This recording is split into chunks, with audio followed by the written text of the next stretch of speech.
ನೋಡಿ ಸ್ವಾಮಿ ಬಂದು ಹೇಳ್ತಿದ್ದಾರೆ, ಸಿಮೋನನೇ, ಒಂದು ಗಳಿಗೆ ಆದ್ರೂ ಎಚ್ಚರವಾಗಿರಲಾರಿಯ, ನನ್ನ ಜೊತೆ ಒಂದು ಗಳಿಗೆ ಆದರೂ. ಅಲ್ಲೆಲ್ಲೂಯ. ದೇವರ ಮಕ್ಕಳು ಇವತ್ತು ಕೇಳ್ತಿದ್ದಾನೆ, ನನ್ನ ಮಗನೇ, ಒಂದೊತ್ತಾದರೂ ನೀನು ನನ್ನ ಒಟ್ಟಿಗೆ ಎಚ್ಚರವಾಗಿದ್ದು ಪ್ರಾರ್ಥನೆ ಮಾಡೋಕ್ಕಾಗಲ್ವಾ?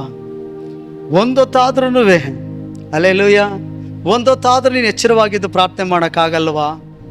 ಒಂದು ಕ್ಷಣ, ಒಂದೊತ್ತು ನೀನು ಬೇಗ ಎದ್ದು ಒಂದು ತಾಸು ದೇವ್ರ ಜೊತೆಗೆ ನೀನು ಸಮಯ ಕಳೆಯೋದಾದ್ರೆ, ಅದು ಬೆಳಿಗ್ಗೆ, ಮಧ್ಯಾಹ್ನ, ರಾತ್ರಿನೋ, ನೀನು ದೇವ್ರ ಒಂದು ಹೊತ್ತು ಒಂದು ಸಮಯ ಆದ್ರೆ ಎಚ್ಚರವಾಗಿದ್ದು ಆ ಸಮಯನ ಬೇರೆಯವ್ರಿಗೆ ಕೊಡದೆ, ಆ ಸಮಯದಲ್ಲಿ ಮೊಬೈಲ್ ಸಿನಿಮಾ ಮುಂದೆ ಕೂತ್ಕೊಳ್ಳದೆ, ಆ ಸಮಯದಲ್ಲಿ ಯಾರಿಗೂ ಸಮಯ ಕೊಡದೆ ನೀನು ದೇವ್ರ ಜೊತೆ ಮಾತ್ರ ಮಾತನಾಡೋದಕ್ಕೆ, ಪ್ರಾರ್ಥಿಸೋದಕ್ಕೆ ನೀನು ಸಮಯ ಕೊಡೋದಾದ್ರೆ, ಎಚ್ಚರಿಕೆಯಿಂದ ಕಾಪಾಡಿಕೊಳ್ಳೋದಾದ್ರೆ, ನಿನ್ನ ಜೀವಿತದಲ್ಲಿ ಬರುವಂಥ ಕಷ್ಟಗಳು, ಸಮಸ್ಯೆಗಳು, ಶೋಧನೆಗಳು, ವೇದನೆಗಳು ಎಲ್ಲವೂ ಆತ ನೋಡ್ಕೊಳ್ತಾನೆ. ಬರೋದಕ್ಕಿಂತ ಮುಂಚೆನೇ ಎಚ್ಚರಿಸ್ತಾನೆ, ಜಯಿಸುವ ಬಲ ಕೊಡ್ತಾನೆ.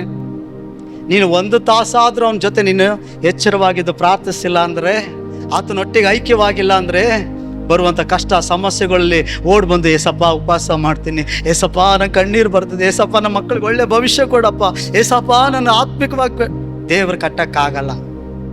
ಅಲ್ಲೆಲ್ಲೂಯ. ದೇವರ ಮಕ್ಕಳೇ, ದೇವ್ರು ಹೇಳ್ತಿದ್ದಾನೆ, ಒಂದು ಗಳಿಗೆ ಆದ್ರೂ ನನ್ನ ಕೂಡ ಎಚ್ಚರವಾಗಿರಲಿಕ್ಕಾಗಲ್ವಾ? ಒಂದು ತಾಸು, ಒಂದು ದಿನ ಆದ್ರೂ ನಿನ್ನ ಹೃದಯನ ದೇವರಿಗೆ ಕೊಟ್ಟು, ಒಂದು ದಿನ ಆದ್ರೂ ದೇವರಿಗೆ ಸಮಯ ಕೊಟ್ಟು, ಇವತ್ತು ಕೆಲಸ ಇಲ್ದೋದ್ರೂ ಪರವಾಗಿಲ್ಲ, ನಾನು ಸಭೆಗೆ ಹೋಗ್ತೀನಿ, ಇವತ್ತು ಈ ಕೆಲಸ ಇಲ್ದೋದ್ರೂ ಪರವಾಗಿಲ್ಲ, ನಾನು ಒಂದು ದಿನ ಕೂತ್ಕೊಂಡು ನನ್ನ ಮನೆ ಕಷ್ಟಗಳು, ನನ್ನ ಆತ್ಮಿಕ ಜೀವಿತಕ್ಕಾಗಿ ನಾನು ಪ್ರಾರ್ಥಿಸ್ತೀನಿ, ಒಂದು ದಿನ ನಾನು ಕೂತ್ಕೊಂಡು ನನ್ನ ಮಕ್ಕಳಿಗಾಗಿ ಉಪವಾಸ ತೆಗೆದು ಪ್ರಾರ್ಥಿಸ್ತೀನಿ, ದೇವರ ಸಮ್ಮುಖದಲ್ಲಿ ನಾನು ಬೆಳಿಗ್ಗೆ ರಾತ್ರಿ 1 ಗಂಟೆ ಆದ್ರೂ ಪ್ರಾರ್ಥನೆ ಮಾಡುವ ನಿರ್ಧಾರ ನಾನು ತೆಗೆದುಕೊಳ್ತೀನಿ. ನೀನು ತೆಗೆದುಕೊಳ್ಳಕ್ಕಾಗಲ್ವಾ? ತಾಯಂದಿರು ಹೇಳಿ, ತಂದೆದಿರು ಹೇಳಿ, ನೀವು ತೆಗೆದುಕೊಳ್ಳಕ್ಕಾಗಲ್ವಾ? ಯೇಸು ಹೇಳ್ತಿದ್ದಾನೆ, ಒಂದು ಗಳಿಗೆ ಆದ್ರೂ ನನ್ನ ಕೂಡ ನೀವು ಎಚ್ಚರ ಬಿದ್ದು ಪ್ರಾರ್ಥನೆ ಮಾಡೋಕ್ಕಾಗಲ್ವಾ? ಕೆಲಸ ಎಲ್ಲ ಮಾಡ್ತಿ, ದುಗುಡು ಎಲ್ಲ ಮಾಡ್ತಿ, ಆದ್ರೆ ಎಚ್ಚರವಾಗಿದ್ದು ಒಂದು ತಾಸು ಪ್ರಾರ್ಥನೆ ಮಾಡೋಕ್ಕಾಗಲ್ವಾ? ಭಕ್ತನು ಹೇಳ್ತಿದ್ದಾನೆ, ನಿನ್ನ ಆಲಯದಲ್ಲಿ ಕಳೆದ ಒಂದು ದಿನ 1000 ವರ್ಷಗಳಿಗಿಂತ ಅದು ಉತ್ತಮ. ನೀನು ಲೋಕವೆಲ್ಲ ತಿರುಗಬಹುದು, ಯಾವುದೋ ಪಾಪದಲ್ಲಿ ಹೋಗಬಹುದು, ಯಾವುದೋ ಕಾರ್ಯಗಳಲ್ಲಿ ಬಿದ್ದೋಗಬಹುದು, ಎಂತೋ ಬಂಧನಗಳು, ರೋಗಗಳು, ವ್ಯಾಧಿಗಳು ಏನೇ ಬರಬಹುದು.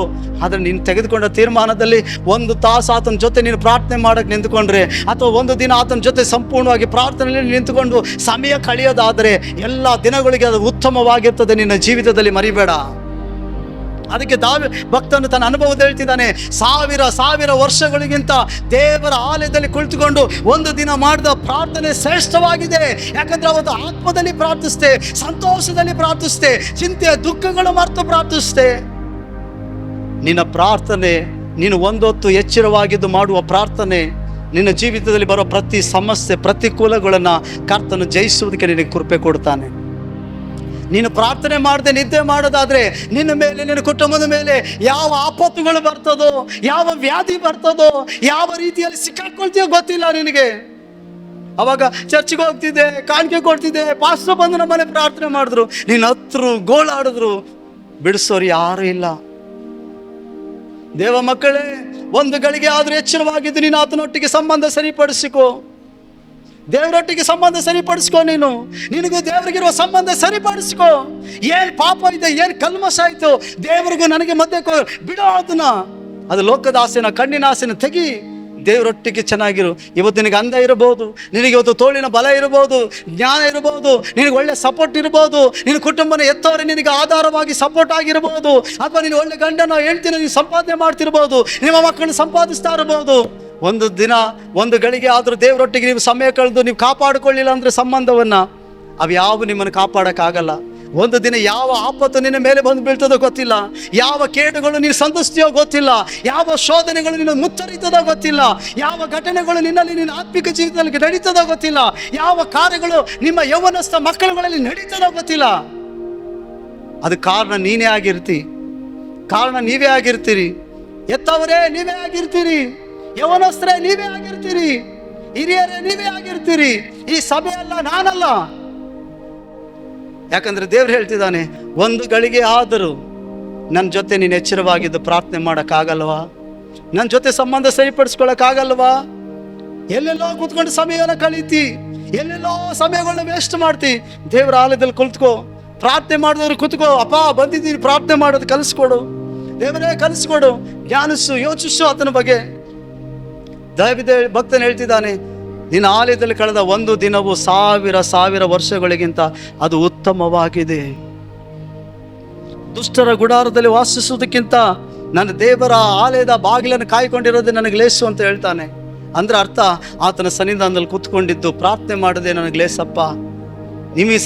ಈ ಲೋಕದಲ್ಲಿ ಒಬ್ಬ ಮನುಷ್ಯನಿಗೆ ಎಲ್ಲೂ ತೃಪ್ತಿ ಸಿಗಲ್ಲ, ಎಲ್ಲೂ ಬಿಡುಗಡೆ ಸಿಗಲ್ಲ, ಎಲ್ಲೂ ಸ್ವಸ್ಥತೆ ಸಿಗಲ್ಲ, ಎಲ್ಲೂ ಇಲ್ಲ. ಆತನ ಸಮ್ಮುಖಂ ಬಿಟ್ಟು, ಆತನ ಪಾದದಲ್ಲಿ ಎಲ್ಲವನ್ನ ಬಿಟ್ಟು ಹೋಗಿ ನೀನು ಕೂತ್ಕೋ, ನೀನು ಪರಲೋಕದ ಮಹಿಮೆಯನ್ನು ಅನುಭವಿಸ್ತಿ. ಹಲ್ಲೆಲೂಯಾ. ಎಷ್ಟು ಒತ್ತಡ ಇರ್ಬೋದು ನಿನಗೆ, ಎಷ್ಟು ಹಣಕಾಸಿನ ಸಮಸ್ಯೆ ಇರ್ಬೋದು, ನಿಮಗೆ ವ್ಯಾಧಿ ಇರ್ಬೋದು, ನೋವಿರ್ಬೋದು, ನೀನು ದೇವ್ರ ಹತ್ರ ಕೂತ್ಕೊಂಡು ಪ್ರಾರ್ಥಿಸು. ದೇವರೇ, ನಾನು ನಿನ್ನ ಜೊತೆ ಸಮಯ ಕಳಿಬೇಕಪ್ಪ, ನಿನ್ನ ಜೊತೆ ಮನಸಾರೆ ಮಾತನಾಡಬೇಕಪ್ಪ. ಪ್ರತಿದಿನ ದೇವ್ರ ಜೊತೆ ಮಾತನಾಡು, ಅನ್ಯೂನ್ಯತೆಯಲ್ಲಿರು. ದೇವ್ರ ಅನ್ಯೂನ್ಯತೆಯಲ್ಲಿ ಬರುವಾಗ ನೀನು ಕಳೆದಂಥ ಸಂಪಾದಿಸಿದಂಥ ಎಲ್ಲದಕ್ಕಿಂತ ಉತ್ತಮವಾದಂಥ ಸಮಯ, ದಿನ ಅದು ದೇವರೊಟ್ಟಿಗೆ ಆಗಿರ್ತದೆ.